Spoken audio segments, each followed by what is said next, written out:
نبی سا ہے ہی کوئی نہیں، تیرے بابے تھے شے ہی کوئی نہیں. ہاں کیونکہ تو بابوں کے پیچھے چل رہا ہے. تم لوگوں نے چندے اکٹھے کیے اللہ اس کے رسول کے نام کے اوپر، سواریاں سوار کی مکے اور مدینے کی آوازیں لگا کر، اور پھینکی دیوبند میں، بریلی میں، وہابیت میں، سنیت میں اور شیعت میں. اور دیکھیں کتنا دھوکہ دیا ہے، آوازیں اللہ رسول کی لگائی ہیں. یہ غدار ہے.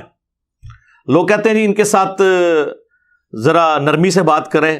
ہم سے زیادہ تو نرم ہی کوئی نہیں ہے. حضرت عمر ہوتے تو ان کی گردنیں نہ نظر آتی. ہم تو صرف علمی اختلاف کرتے ہیں.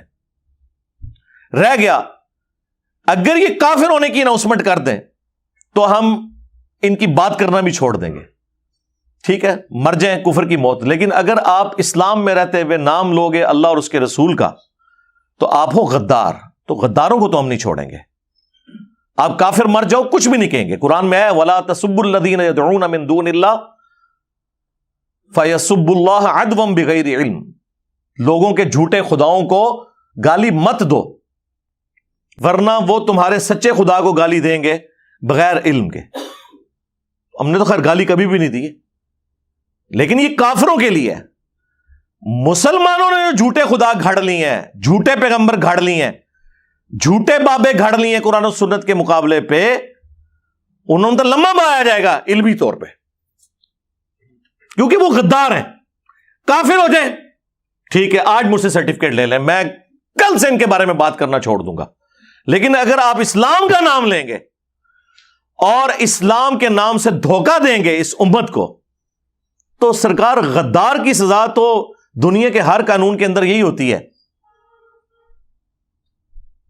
کہ انہیں ایکسپیل کیا جاتا ہے وہاں سے.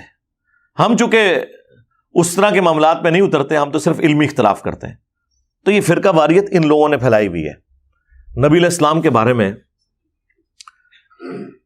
ایک زبردست حدیث مسند احمد کے اندر موجود ہے، اور وہ حدیث مشکات المصابیح کے اندر بھی موجود ہے. مختلف کتابوں میں ہے لیکن جو صحیح سند ہے وہ مسند احمد کی ہے، مشکات کے اندر بھی موجود ہے. بڑی زبردست حدیث ہے یہ. نبی علیہ السلام نے زمین کے اوپر ایک سیدھی لکیر کھینچی اور اس کی دائیں بائیں ٹیڑھی لکیریں کھینچی، اور پھر نبی علیہ السلام نے اپنی مبارک انگلی اس سیدھی لائن کے اوپر رکھی اور سورۃ الانعام کی آیت تلاوت کی، وَأَنَّ هَذَا صِرَاطِي مُسْتَقِيمًا، یہ ہے میرا سیدھا راستہ، فَاتَّبِعُوهُ، اسی کی پیروی کرو، وَلَا تَتَّبِعُوا السُّبُلَ، اور ارد گرد کے جو راستے ہیں ان کی پیروی مت کرو، وہ تمہیں اللہ کے راستے سے بہکا دیں گے. یہی وہ چیز ہے جس کی اللہ تعالیٰ تمہیں وصیت کرتا ہے تاکہ تم ڈر جاؤ. یہ نبی علیہ السلام نے تلاوت کی، اور پھر نبی علیہ السلام نے ساتھ فرمایا کہ یہ سیدھا راستہ میرا راستہ ہے، یعنی نبی علیہ السلام کا راستہ، اور یہ ارد گرد جو ٹیڑھے راستے ہیں نا یہ شیطان کے راستے ہیں. اور نبی علیہ السلام فرمایا ہر راستے کے اوپر ایک شیطان بیٹھا ہوا ہے جو تمہیں اپنی طرف بلا رہا ہے. یعنی یہ جو کہہ رہے ہیں نا ساڈے فرقے چ آ جاؤ، جنتی فرقہ ساڈا ہے، جہاں تھوڑے بارے اللہ نبی صاحب 10 گنے میں فکر رہو. نبی علیہ السلام فرمایا ادھر ادھر نہیں جانا، میرے راستے پہ جانا ہے. تو اس میں صراط الذین انعمت علیہم کے نام کے اوپر جو یہ دھوکہ دیتے تھے امت کو وہ بھی کلیئر ہو گیا. نبی علیہ السلام نے فرمایا یہ تو ہم سورہ فاتحہ شروع کرتے ہیں نا، ایاک نعبد و ایاک نستعین، عبادت بھی اللہ کی، مدد بھی اللہ سے مانگنی ہے، یعنی کہ دعا بھی اللہ سے کرنی ہے. ظاہری مدد تو آپ مانگ سکتے ہیں، تو قرآن میں حکم ہے وتعاونوا علی البر والتقوی ولا تعاونوا علی الاثم والعدوان، نیکی پرہیزگاری میں ایک دوسرے کی مدد کرو، برائی میں الگ رہو. ظاہر دنیا کو اللہ نے اسباب کے ساتھ جوڑا ہے، پیاس بجھانے کا ذریعہ پانی کو بنایا ہے، کھانے کو ہماری بھوک مٹانے کا ذریعہ، لیکن ایک ہے دعا کرنا، وہ اللہ کے ساتھ خاص ہے. تو یہ کہتے ہیں جی آگے چلیں، جی آگے ہم چلتے ہیں، تو یہ آگے چلتے ہیں تو ڈائریکٹ ہی آگے چلے جاتے ہیں، بیچ میں پھر چھلانگ مار دیتے ہیں، کہتے ہیں جی صراط الذین انعمت علیہم. اس سے پہلے بھی ایک آیت تھی اہدنا الصراط المستقیم، کاش یہ آپ نے مانگی ہوتی تو آپ کو صراط مستقیم مل جاتا. آگے چلے جاتے ہیں.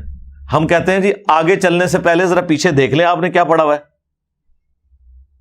وہ کہتے ہیں نہیں صراط الذین انعمت علیہم، آیت یہ پڑھتے ہیں کہ راستہ ان لوگوں کا جن پر تیرا انعام ہوا، اور نام لیتے ہیں انڈیا پاکستان کے ان بابوں کے جو قرآن کے نازل ہونے کے 500 سال بعد 600 سال بعد آئے. یار ان کے تو باپ دادا کیا پردادے لکڑ دادے پیدا بھی نہیں ہوئے تھے قرآن نازل ہوا تھا، تو یہ بیچ میں کہاں سے آ گئے؟ قرآن تو صراط الذین انعمت علیہم انہی کو جانتا ہے نا کہ جنہیں قرآن کہہ رہا ہے من النبیین والصدیقین والشہداء والصالحین سورۃ النساء کے اندر، اور ڈیفینیٹلی کون؟ انبیاء اکرام، صحابہ اکرام اور اہل بیت۔ بعد میں تو ہر فرقے کا اپنا باب ہے۔ بریلویوں کے جو صراط الذین انعمت علیہم ہیں وہ دیوبندیوں کے نزدیک مشرک ہیں، اور دیوبندیوں کے جو صراط الذین انعمت علیہم ہیں وہ بریلویوں کے نزدیک گستاخ رسول ہیں۔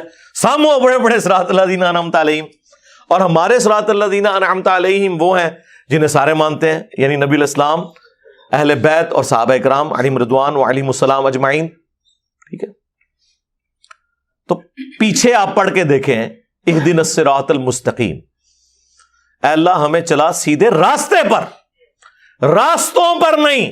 ہاں کہتے ہیں جی سارے ہی حق پہ ہیں، چاروں فقہ حق کے اوپر ہیں، اور مصلی خانہ کعبے میں 4 ڈالے رکھے انہوں نے 1517 سے لے کے 1917 تک، 400 سال تک خانہ کعبے میں 4 امام تھے، حنفی، شافعی، مالکی، حنبلی، سارے الگ الگ نماز پڑھتے تھے اور کہتے تھے چاروں امام حق پہ ہیں، تو نماز تو کٹھی پڑھو، چلو ایک حنفی پڑھا لے دوسرا شافعی پڑھا لے، نہیں، امام اپنے اپنے، مصلی اپنے اپنے، اور چاروں حق پہ ہیں۔ کیوں دھوکھا دے رہے ہو؟ کہاڑیاں بند کرو۔ گورا اسی لیے تو آپ کا مذاق اڑاتا ہے، یہ تو سعودی حکومت نے آ کے اٹھائے ہیں یہ مصلی، اس پہ میری تفصیلی ویڈیو ریکارڈ ہے۔ 400 سال تک انہوں نے کعبے کو بھی فرقوں میں ڈیوائیڈ کیا ہوا تھا، تو کہاں سے سارے حق پہ ہیں؟ بلکہ سنن ابن ماجہ میں ایک روایت جو ہے نا یہی والی حدیث، اس میں تو نبی الاسلام نے 2 لکیریں دائیں کھینچی اور 2 لکیریں بائیں کھینچی، اور آپ فرمایا یہ چاروں شیطان کے راستے ہیں۔ ہائے ہائے ہائے، ایک کہتے چاروں حق پہ ہیں، حضور نے کہا چاروں شیطانی راستے ہیں، اور بیچ میں میرے والا راستہ۔